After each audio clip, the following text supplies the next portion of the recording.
Thank you, Vuyo, for that introduction, and thanks to Vuyo and Nom for inviting me to speak. I'm absolutely terrified, but you're not supposed to say that at a TED Talk. You're supposed to arrive on the stage and own it. I've been trying to watch some TED Talks, and I'm very scared. But actually, having to work through the speech has given me a lot of food for thought, and I've thoroughly enjoyed putting it together. I keep telling my kids to order their thoughts logically, so I hope I've done that, and I hope perhaps some of you have got a few takeaways. So, in this life, all we want is a little bit more love. But we wake up every morning to the news of war, destruction, devastation, gender-based violence, greed, and corruption. We know these atrocities exist everywhere in our little town, our beautiful town of Makhanda, in our province, in our country, in the world. What can we do about it? But what if we said, no more, no more? We're done with that. You might say to me, whoa, that's a big ask. How does just little me stop all those terrible things happening in the world? But you know what? That shift is possible. It really is. And it's not going to come down from politicians and world leaders, but from us, you and me, us ordinary people. The shift can start when we have agency. And that shift that we start with can spread around to our communities. I have seen those possibilities of how to build and change our communities. And I'm going to give you some examples of just my little life and my little experiences. So I had the privilege of running a boarding house for 8 years at the wonderful school where I teach. It actually started off as a convenient stopgap for a lack of a housing issue that I didn't have. But little did I know that those 8 years that my family allowed me to share with 66 beautiful girls at any given time would teach me so much about the importance of a community and how, by embracing radical love and softness, would be the key factors in building that community. So my little boarding house is really a microcosm of the world. I've decided it's just a miniature version, okay? The girls who live there are diverse from all over the world, so different and so beautiful. They're the leaders, some of them magnificent, uplifting, enthusiastic, others plain scary and intimidating. Then there are the people, the activists, the pacifists, the saints and the sinners, all living together in their little world, trying to find some kind of harmony. They've got the day-to-day grind of their work, of school, learning, friends, socializing, jostling for positions of power. Fights rage, laughter echoes, and tears stream regularly. Not so different to the world out there. So I wanted to make my mark on my new little community.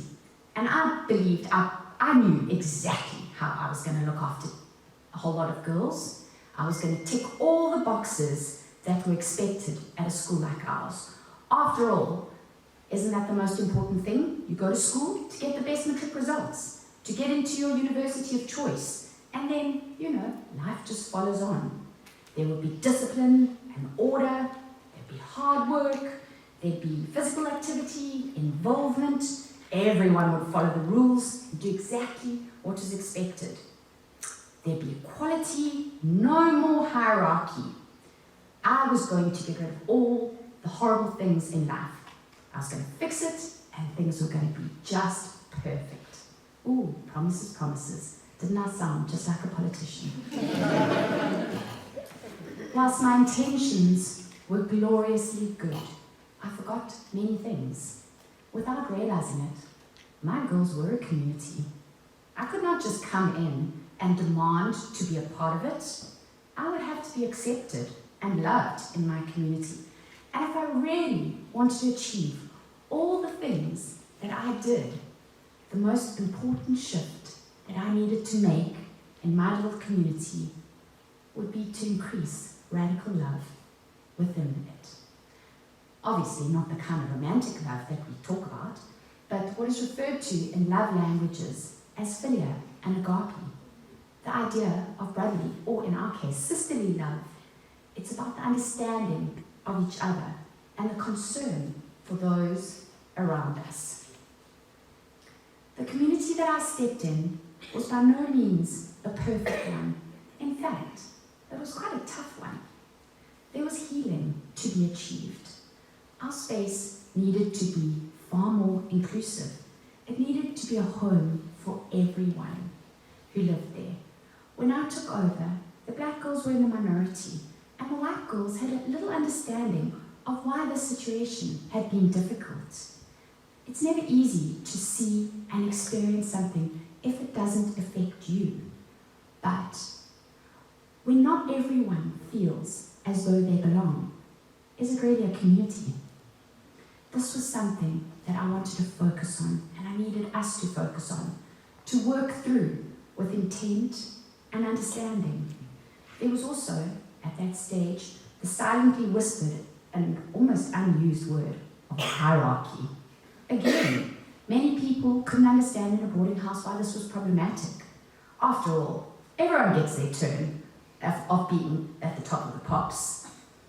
But to have a truly loving and caring community, there was no place for a system that hurt people and broke them down. So my little community had some challenges, and over the next 8 years, we worked hard at the goal of creating a kinder and more gentle community in our little area of the school. And it was so beautiful to see the changes that slowly happened within myself and the girls around me. The goals of excellence were always a priority, but living in a gentler and kinder community actually became far more important. Kindness was key, and you have no idea how that spreads. The hierarchy slowly left the building, and the senior girls took on an even better role of nurturing and caring for the younger girls and treating them with so much more respect. Although order and discipline were important as boundaries, I very soon realized that they would never work just on their own. Radical love comes from feeling safe and secure and being able to trust in those around you. Also, from knowing that someone is always out there looking for you and they can see you, because everyone in our little space needed to know that their story was important. I have a beautiful story that speaks around radical love that my girls taught me. So the naughtiest little human arrived in grade 9. She was defiant, belligerent, and really not happy to have been sent to a traditional boarding school. But she was lucky enough to to go into a grade that was full of really good people. There were no real super achievers amongst her particular group, but they were fun and they were just kind. Fast forward a couple of years, and the girls embraced everyone in their group. They weren't always necessarily best friends, but they had lots of respect and understanding for each other. One of the girls in this grade was on a scholarship, and her life was far from easy. She never asked for anything, which at a school where most people have is a really difficult thing. One of the group of her friends realized that this young girl didn't have any toiletries or stationery. So without any fuss and without anyone knowing, at the start of every term, a package was dropped off for her. This young girl never knew where that came from. Fast forward a couple more years, and this same said naughty girl realized that, who by this stage turned into the most amazing person, realized that their friend had also been struggling terribly at university.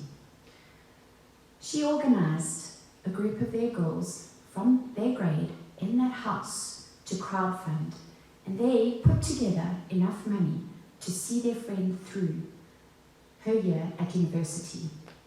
How do we bottle the sense of community? How do we repeat it? Because isn't that what life is all about? Those girls and their efforts, their love has spread far and wide. I learned so much from my little community, and getting to know every single one of those girls over the years has had such a positive impact on my teaching space. For many years, I just taught for results. But after being in the boarding space, I started investing more in getting real, not being afraid of having the difficult conversations in a caring and empathetic way. My pupils started engaging on a far greater level, knowing that the space that they were in and we were in was safe and non-judgmental. We had to learn to trust one another. There were some very hard conversations to be had. Many of the pupils felt vulnerable, and so did I. Would I be able to handle situations that could potentially cause massive hurt? Sometimes I did, sometimes I didn't. But at the end of the day, I always felt that next time would be better. At the end of that year, my class labelled their class photo as the shelter. And this made me really happy, because I think that as a class, we made a difference together. Their matric results that year were simply outstanding. Could there possibly have been a correlation? Do we learn better when we know that we're safe and we're cared about? Perhaps it's a natural thing that the results just speak for themselves, and they do come. We often teach as we've been taught, and I had some wonderful high school teachers. But then when I was at school was a fairly harsh environment. Teachers were serious, discipline and obedience were expected. No one really ever spoke out of turn, or you were deemed rebellious. But luckily, as time has moved on, the best environment for learning has to be radical love in a classroom. We can teach in a way that shows love as a range of emotions. Love is discipline, but with kindness. Love is boundaries, but with the freedom to express thoughts and ideas openly. Love is respect, and to know that you are part of a bigger picture. Love is knowing that you are part of someone's journey. Put those elements together, and can you imagine the outcome? As I've seen the outcome showing through my beautiful daughter, and alongside many, many girls that have been in my boarding house. My daughter's taught me that one of the feelings that she remembers most from school are about being loved and seen and understood, of teachers that really knew her. The content that she learned actually mattered very little, but having a sense of belonging in her community was what counted most. She spreads love wherever she goes. She will go out into this world and make a difference, because she was lucky enough to experience radical love at school. I know that her ripples will go far and wide in making other people's lives better. Each of us has so much agency in our communities, even though we don't necessarily believe that we have the ability to make that difference. But how we interact and react in those areas most certainly will filter out into the wider world. My classroom is my community, and I want to be a better teacher for those who sit at my desks. By being gentler and softer and embracing radical love, I can only hope that my pupils will leave and take a little bit of that with them, and then they too will spread it far and wide.